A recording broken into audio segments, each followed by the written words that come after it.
Welcome into the newest episode of Side Mission. I, like always, am your host, Rusty Ellis, joined by all three of the boys today, Kyle, Matt, and Thacker. And today we're talking about what has become, at least for me, probably one of the more disappointing titles of the year. Not going to say worst, we've got a separate episode coming for that. But we're talking about the Callisto Protocol today.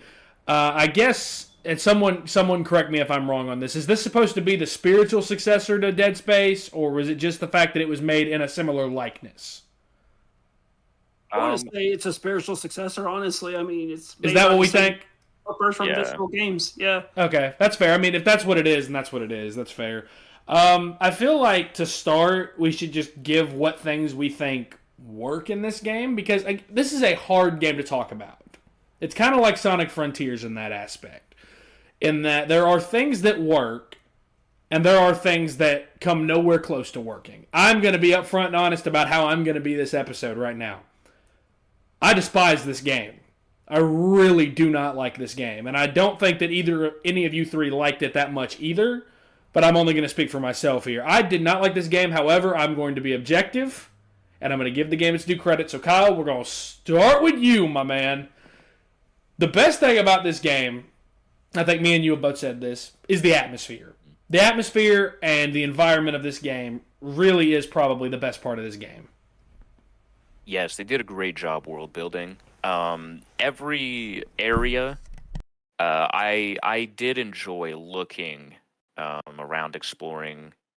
As unrewarding as exploring was, the visuals are a whole other, thing to talk about. This game was pretty visually impressive. I agree. I hate it because I liked looking at the game, but I also hated looking at the game because I had to play it but I really enjoyed, early on the way they set you, in the cells in this prison, and when everything starts going to shit, like, it's crazy to see everything on fire, and there's people falling off, the rails, and there's enemies in the background attacking people, and, one of my favorite levels was definitely the level Lost, where you were outside in I the agree. snow.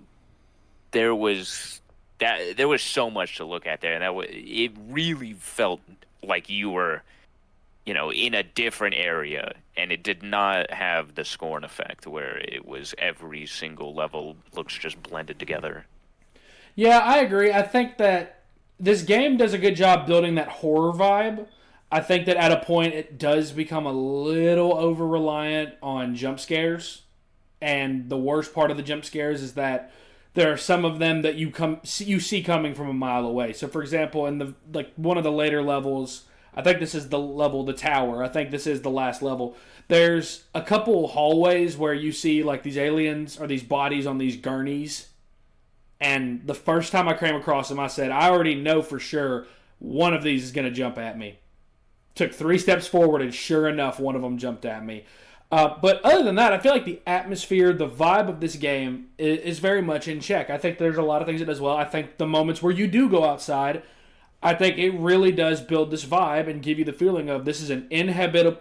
I can't think of the right word, but it's an inhabitable planet, meaning that you can't live there. I probably butchered that word, but who cares? This isn't an English class. This is a gaming podcast, for fuck's sake. But I think that it does a good job of showing you this is a place where normal life cannot live, cannot thrive. And that works. And I think, Matt, we did talk about some of the levels we didn't like were the later levels, like, the colony and... specifically in the colony, like Hightown. But I do want to give that level its due credit, Matt, and I think that you would agree here. I really do feel like that level was well designed. It's more so the combat that holds it back, just like a lot of the game. Yeah, Hightown was well designed. My problem came with it is it felt very scarce to find health, and it just felt like that around every corner, around every room, that there was just something waiting to attack you. And I understand that this game is supposed to have, quite a difficult to it. Even on the easiest settings, I found myself dying a lot. And that pretty much goes based off of the combat here itself, which is you get a weapon like a shock baton at some point in the game, and that was actually the main weapon that I used most of my upgrades on. But there was a lot of variety with the guns as well. You got your typical shotgun, you got your typical pistol, and got your surprisingly no sniper rifle. Honestly, That would have been funny if there had been a sniper rifle in it this would have game. been. It would have been. And one thing that I really think that they utilize well here with some of the features with the DualSense is like when you're walking in a hallway, you can actually feel like the rumblings of the enemies traveling through the vents, which was very well, realized there, and it worked really well. Like in Hightown, there's a lot of that that you'll feel like the controller shaking with the enemies rolling around in the vents, and you knew it was coming.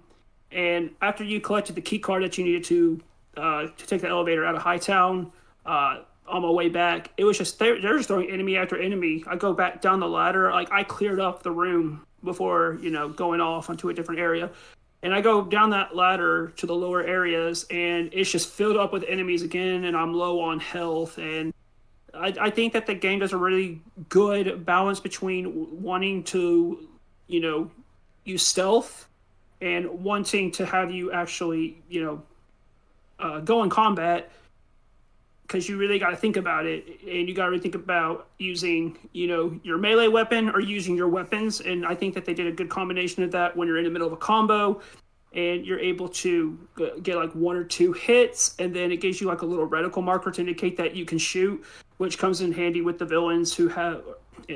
enemies who have like the parasites coming out of them before they transform. Yeah. And they become a lot more difficult. Level design, there was another level that I did not like on top of Hightown, and that was just like when you're on these lower areas trying to locate these breakers. There's these enemies that are blind, and Yeah, I wasn't a fan of that either. Yeah. and it's not just the fact that they did it one time, which I thought was fine. It was a great way to build the tension, especially like I like the fact that the enemies were blind, because it really like they made you utilize stealth a lot more here, and that's what I did. I crouched down so the whole entire section and got up behind them, and used the X in order to stab them from behind with the shiv, which I'm really glad that this game has a shiv that doesn't break. Looking at you, Last of Us. That's just a few of the things that I have to say on that. Yeah, I think that I agree with all of those points. Like that's what makes this game hard to talk about. Is there are things I really really like, and I think that another thing that's really impressive, and I think we all agreed on, the performances as a whole in this game are really really good. I think that Josh Duhamel as the lead as Jacob, and Karen Fukuhara as Danny. I think those two are the high points, and I think Danny in particular really steals the show. Elias is a really, really interesting character as well. Did not like much else about the narrative, about the story. Didn't really like much else, and we'll get to that in a minute. But the last thing I want to say, and Thacker, we've talked a little bit about this. The performance in the game. Like the overall technical performance of the game, it's gotten a lot of heat, specifically from the PC port, because the PC version was not well optimized at launch, and we can admit that. None of us played the PC version. We all played it on PS5. So I feel like there's a lot of parts in this game that look really good. Like the first time I think that you get the cutscene where you have to look out the window and you see the habitat dome and you see like the landscape of the planet you're on. It looks really, really good. Character models look really good, and I don't think I had any frame rate drops that I can really remember that were all that, that were all that memorable. So I feel like, Thacker, this game really does get high marks in performance. Do you think the same? Coming from somebody who loved the Dead Space games and seeing them go from that to now this, I would have to honestly agree. The game looks phenomenal. Just taking in all the environments, seeing every scene, even down to the smallest detail of the blood splatters. Yes. Like, they made this game physically look amazing. And the enemy designs are good too. Those are really good as well. They really are. And it's one of those that it kind of makes you want to pause in the middle of fighting one of these enemies and just zoom in on photo mode and actually look at them and see the detail, the grotesque, hideous detail that they put into these uh characters and everything, and these enemies, and just make it all come together. Really make you feel like you're in a game that has just been taken over. I liked also, this was a small little detail, Thacker, and we talk about, the little details being the biggest difference in a lot of games. I loved how if you got into a fight with some enemies and you got a lot of blood on you, that blood typically stayed on you all the way up until, like, I think the next, like, loading screen into the next level. And I thought that was really impressive.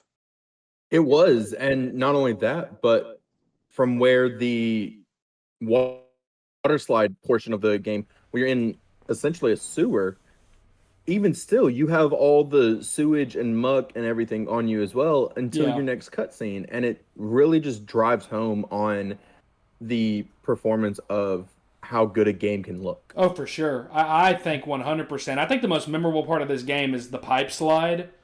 Like that to me, and I know all of us, Kyle, I texted you first about it when I did it. I was like, holy shit, that was fucking wild. Like there are moments in this game where I'm like, I see the potential. I see a great game here. Now, the problems, and I've worded it this way several times. You all are tired of hearing this, but I'm going to say it for everybody to hear. There are things I like about this game that are done really well. The problem is, the things I dislike that we're about to get into, I fucking can't stand. I fucking hate them. And I feel like, Kyle, there's no better place to start than really the biggest fuck up in this game, and that's the dodge mechanic. It's absolutely abysmal. I don't say this very often unless you're an all-time, unless you've listened to all the episodes and you can tell me otherwise. Whoever designed that portion of the combat, you do not deserve to work in video games. I'm just going to say that as nicely as I can. I think that was an incredibly stupid decision to make the left stick the dodging mechanic. Kyle, I'll let you pile on from there. Yeah, why the fuck would you make a dodge mechanic the same stick that you use to move? Because I am so used to every other game dodging with either the circle button or the X button or, anything that I'm actually pushing so that I know when I'm going to be dodging. But if I'm trying to actually move during combat, I fuck up a lot of my dodging because I'm trying to actually get away from enemies and I'm not like specifically holding left or right on the stick. I'm usually holding, it back, or I'm trying to hold it a little bit forward so that way I can, maneuver my way around the combat. And I rarely ever, I'm circling them like I'm in a fucking boxing ring.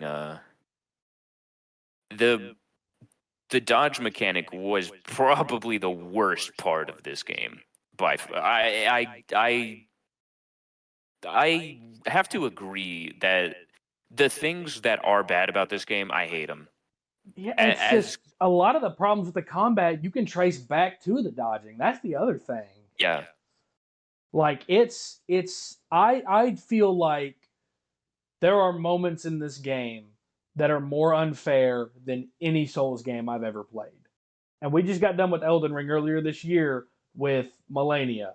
And we all know what was unfair about that fight. So I'll give you an example, Matt. Our favorite enemy, the fucking two-head. The freaking two-head, man. Because if the arena that you fight this thing in is not unfair enough, the fact that I'm trying to think of the right way to say this as professionally as I can. The fact that it's not just a boss fight. It's everything to do with just the fact that, one, it's a two-phase fight. It's treated as a boss fight the first time you face it, and then you encounter it in the wild at least 2 more times. Is there a third time after that, or is it just 2 times more after that? Did we ever figure that out? I feel like that I fought that thing probably about 4 times. Like it felt like it showed up a lot. It felt like it showed up a lot, and it's like, this is not proper use of a boss enemy. And it doesn't make it any better when in the last time you fight them, you throw a bunch of normal enemies in halfway through the fight. It's a bullet sponge. It's hard to dodge it, and it just felt like that was the whole point of this game, was to make every big enemy a bullet sponge. The two-head, I feel like, was absolutely an unfair enemy, and it boils down to my biggest issue within this combat, Matt. I don't like how slow-paced the combat is when the enemies are a million times faster than me. Yeah, the two-headed fight, which is actually kind of funny because this is before I learned that you could run, or as you guys said previously, you can call that a run. It's more like a light jog. It's a brisk walk. Those rooms and every time that you fought the two-headed enemy, the rooms that they put you in are so tight spaced. Like, I was lucky that I figured out a pretty good combination to fight him, which was dodge once, shotgun, dodge, shotgun, and that was pretty much, my way to cheap it out. Or I'm gonna hoping that that's what everybody actually did. And then once you get him down to like halfway health, and then you have to melee him in order for him to stand back up and then basically split himself apart. Which, can I just say that I was honestly expecting him to turn into two enemies at one time. Well, here's the thing. Well, here's the stupid part is, here's how poorly that mechanic was done. Kyle, you didn't even know what you were supposed to do because it didn't explain it. Exactly. I was doing that fight, and I can't tell you how many times I died because I was, shooting him when he went down, because it didn't explain that you're supposed to go up and melee him. There was no indicator. There was no, way I was supposed to know. I just kept shooting him because I was thinking, oh, this is how I'm going to do more damage, because obviously my guns, I've upgraded them a little bit more, especially the skunk gun, the shotgun. I've upgraded them a little bit more than I have my melee weapon, and I would be wasting mag after mag, and he just never tore himself in half. It wasn't until one time I ran out of ammo and I just started hitting him, and then I was like, oh, that's what you're supposed to do. It's honestly kind of disappointing to me as a Dead Space fan to see the same studio make a game like this that performs, I wouldn't say performs this bad. I would say is very sluggish, slow, and the combat is extremely clunky. I don't know that, like, even the combat being slow is, like, my biggest issue. I feel like it's just, if the combat's going to be slow, make the enemies match that. Make them a little bit more methodical. Make them more slow, or give the player a little bit more control. I just feel like there are so many instances in this game where you are set up to fail because it's just not fair. I mean, I don't want to talk like deep spoilers, but the final boss fight's another example, man. Like, let's say it's a two-phase fight. It's not a two-head, but it's a two-phase fight. If you get to that second phase and you don't have a lot of health, guess what, buddy? You die, that's where you're spawning in. Yeah, that's what happened to me. You're spawning in with minimal health if you can't get there without getting hit. And the dodge, the biggest issue with that, outside of just the awkward and the clunkiness of it, is that realistically, like, it's not as simple as if you see an attack coming from the left, dodge to the right, or if you see an attack, or vice versa, really. It's, you have to read what direction the attack is coming from, in addition to what hand they're swinging at you. And even then, you might not get it right if you get the timing wrong. Like, you have to make split-second decisions, and it just doesn't, it feels like the enemies are a little too fast. That's what it boils down to. They're just a tad too fast. You slow them down a little bit, it becomes a little bit more fair, but it just, the combat, it isn't good. The guns feel good. I like how the guns feel in this game. I feel like they do really well. But, Thacker, I feel like you got to the end of this game, obviously, like, at that point, I think me and Kyle had already finished the game, and Matt was getting close as well. I'm pretty sure you probably felt the same, where you're just like, thank God this shit's over. No, I did. That final boss fight, I got to it and I was like, oh. When they revealed exactly who the final boss fight was, I was like, well, that's kind of ass. It was so stupid. That was so stupid. I was like, that's ass. And then from there, seeing it into two phases, I'm like, I don't hate it, but it's still ass. Like, my biggest issue is if you have this many things going on in the game, especially for these bigger boss battles, such as the two-head, the final boss, don't throw little enemies in there as well that are going to fuck up your, rhythm that you have.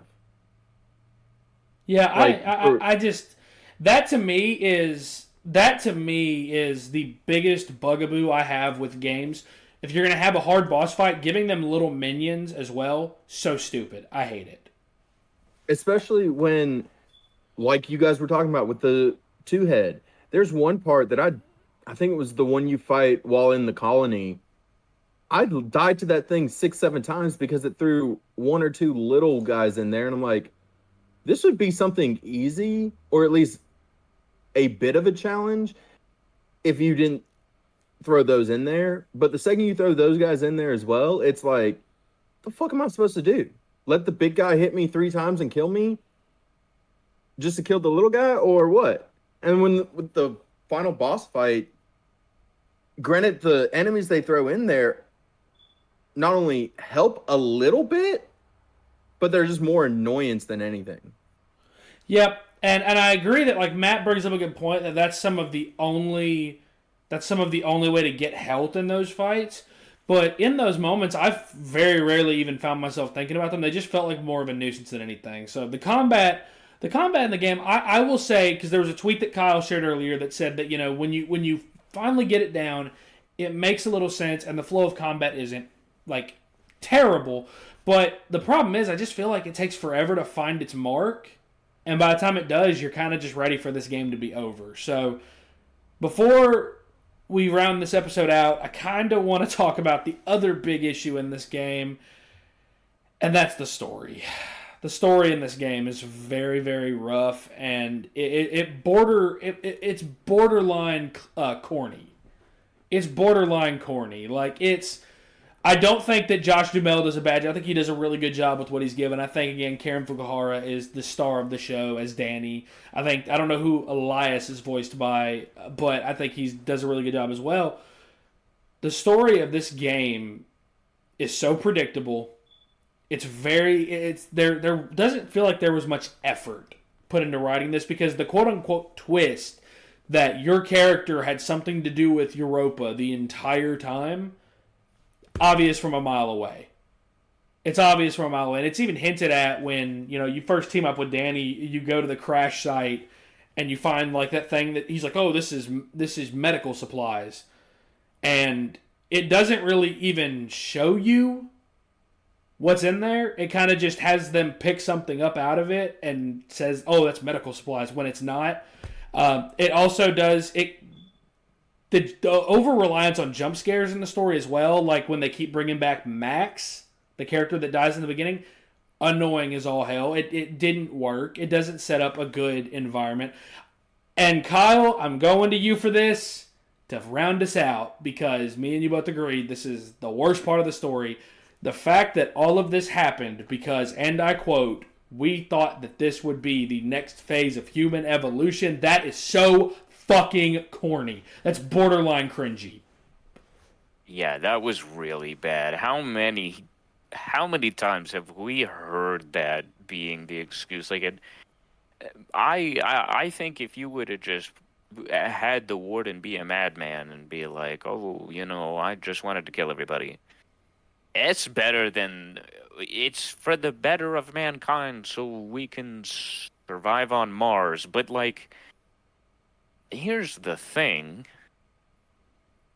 What if you just kill everybody with the virus and you have nobody left? Like that, nobody evolved. Like it's stupid. It's really, really dumb, because they set up this whole, they had like these other people who were like bigger than the warden, who are gonna be, I guess they're setting up for a sequel to have them in it. And the part at the end with the warden was the worst. That was horrendously done. Fucking, I hated that. But yeah, this game's over-reliance on jump scares, pretty bad, because at a certain point, they became so predictable, I just knew they were coming when I hadn't even played the level. I'd just see it, and I was like, oh, hey, something's going to pop out of me right there. That body's going to get up. That vent's going to open. It just wasn't done well. When a company that made Dead Space 1 and 2, which are great in my opinion, I was really disappointed by this. Yep. I think that Matt said it best before we got on here, and that's that what it comes down to is I'm not going to remember this game for very long. I'm just not. It's a very, very forgettable game, and I feel like it had a chance to be more. And Thacker brings it up. I don't like the fact that the cliffhanger ending is just a setup for story DLC because, in my opinion, that just comes off as drip-feeding content. All that comes off as it's also the fact this game is really light in terms of how long it takes to beat the game. It's really, really light. It only took about, I think, 9 to 10 hours, and I would have much preferred something closer to 15 to 20. I say that 15 to 20 hours of something that was better than this garbage. So let me make that clear. So, Callisto Protocol, a game that I've told a couple people I can't really recommend it unless you love the Dead Space games. And even if you do love the Dead Space games, there's no guarantee you love this. Because I just feel like what makes the Dead Space games great, in a lot of other people's opinions, is a lot of things that this game does not do well. The combat's not very good, the story's not interesting at all, and it's very, very poorly written. I think that, again, the two leads really carry it to the finish line, but there's only so much they can do to keep this game up. I would say, despite the fact that I didn't like this game a lot, I'm sitting at about a 7 out of 10. And I think that's pretty fair. I think that we can all agree that's pretty fair. And I think that the biggest issue, once the Dead Space remake comes out, ain't nobody going to be talking about this game. I know that I'm done talking about this game. So that's going to go ahead and wrap up this episode of Side Mission. Be sure to follow us. He said, I hate this game. I will say, damn. Replaying it on the hardest difficulty. I forgot about that. Through it, I did not know exactly how to feel about this game, and then replaying it on the hardest difficulty, on maximum security, that was the most game-changing, grueling, game-changing. I mean, just absolutely horrendous, insanely difficult 2.5 minutes of my life, because I hold the world's fastest speed run. Hell no! Thank God! Thank God! It took you 2.5 minutes. It took. Hey man! It only. Hey man, that's the fastest. That's got to be the fastest run through on maximum security ever, man. The fact they left that in the game is a fucking joke too.